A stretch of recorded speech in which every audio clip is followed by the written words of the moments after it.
utilizing the pen tool in Adobe Photoshop for the purpose of creating a path and then converting to a selection for masking objects or moving objects from one Photoshop document into another. So the first thing I want to talk about is the pen tool itself.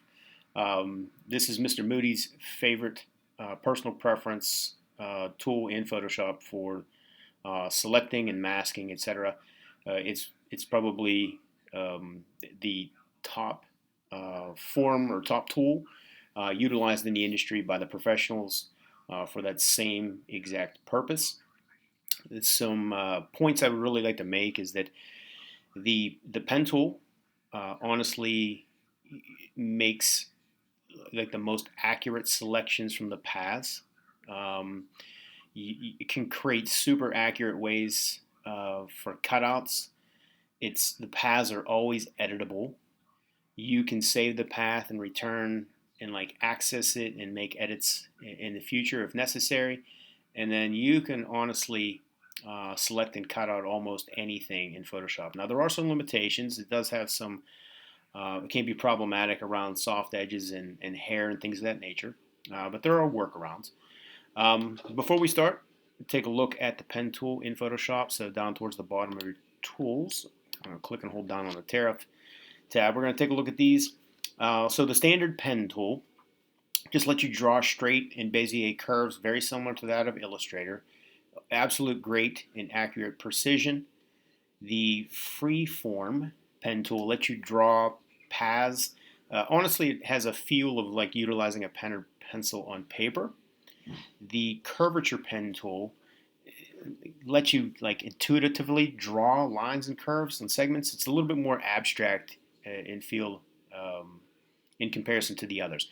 And then the ones below that should look very similar. We have the Add Anchor Point, the Delete Anchor Point, and the Convert Anchor Point tool. So just like Illustrator, I can create a path, and then if I want to go back in and make edits, add, delete, or if you guys remember the Clover quiz in Illustrator when you were utilizing the Convert Point tool, so I can convert an anchor point to a Bezier curve or vice versa. Okay, well, we're going to focus on the pen tool only. And you take a look. I have two images open up. I have a stop sign, and then I just have this cloud set. Now, the first things first, I want to unlock my background. So I'm going to double click on this layer and name it stop sign. Click OK.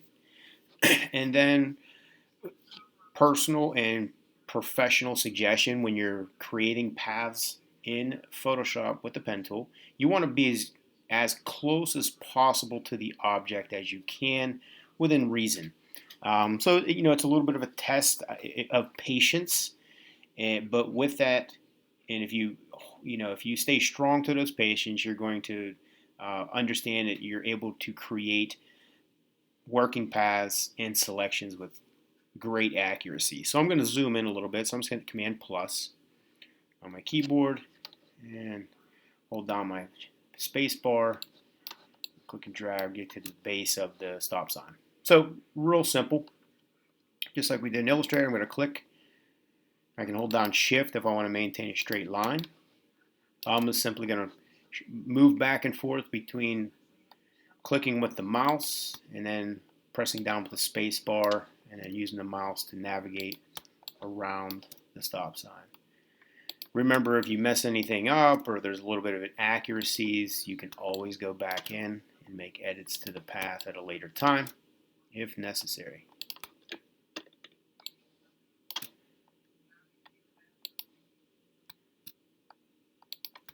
One thing I want to show real quick before we close out this path, when you're shifting from a point into a curve, Bezier curve, so I'm going to click and drag a little bit.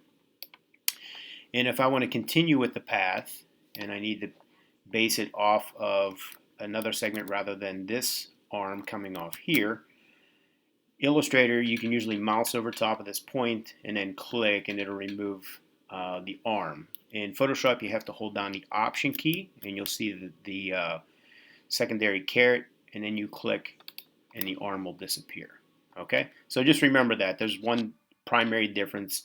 Holding down Option and clicking on the point to remove the arm. So I'm going to Command Z a few times, get myself back, hold down Shift, and then just like in Illustrator, whenever I'm going to close the path, I'll get that little circle to indicate that it's going to become a closed path. And now I have a closed path. So I'm going to spacebar and zoom out a little bit now. Okay. Now we're going to look at the paths palette. It's typically embedded with the layers and channels. And you'll see that by utilizing the pen tool, we have created a working path. And whatever the object is that you have created will resemble that in the thumbnail. So the first thing we want to do is we want to save this path. So I'm going to come up down to this little drop down, click on Save Path, give it a specific name. I'll call it Sign. Click OK. And now the next thing I want to do is I'm going to convert this. This is a personal preference of mine. I think it's a good habit to get yourself into, is creating a clipping path from the path. Now, this demo will not review clipping paths, but a clipping path is an excellent way to create a path structure on an image. And then if you save the image out as an EPS file, the clipping parameters can be recognized by the EPS file so that you can place the image into InDesign or Quark Express or other page layout programs, and it will drop the background out without you having to create any type of mask in Photoshop. So I'm just going to save it as a clipping path. The flatness, the lowest you can go is 0.2. So I'm going to click OK. And now Sign, clipping path, working path. Now you're going to see that I still have this layer select. I'm going to go to path, back to my path palette. Now what I'm going to do, if I deselect, you'll see that the path is no longer visible. And then I select it, and now it's visible again. Okay, so we're going to work with this path that we just created and convert it to a selection. So make sure that your path is highlighted on the path palette and that it's visible. And you're going to come down to the bottom, and we have some options where you can fill the path with a foreground color. You can place a stroke around it with a different type of brush, etc. But we're going to load a path as a selection. So we're going to put the selection and convert the path to the selection. So I'm going to click this. You'll notice that right away I have the marching ants. Now the beauty of this is that I've created a selection, but I still have my path structure. I've saved it, right? So that's nice. That allows me to come back in and make edits. So I can still run it through the refine edge, etc., utilizing any of the masking tools I want to enhance it, etc. But I can always come back in and make additional edits to the path because I have it saved. Okay.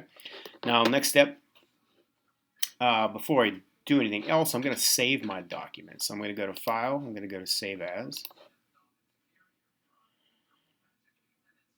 And usually by personal choice, I usually just add the word like clip or path to the name.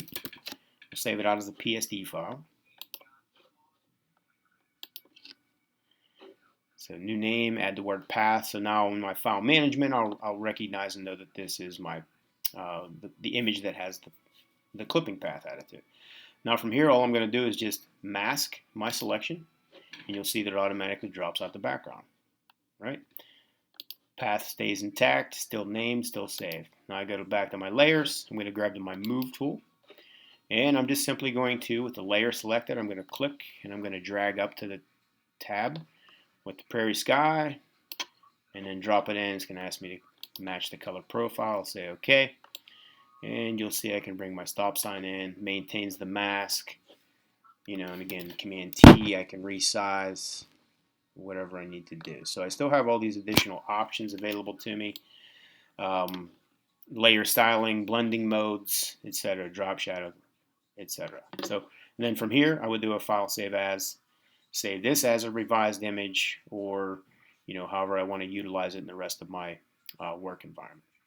So that is a demo on how to utilize the pen tool in Adobe Photoshop for the purpose of creating a path and then converting to a selection to isolate objects in Photoshop.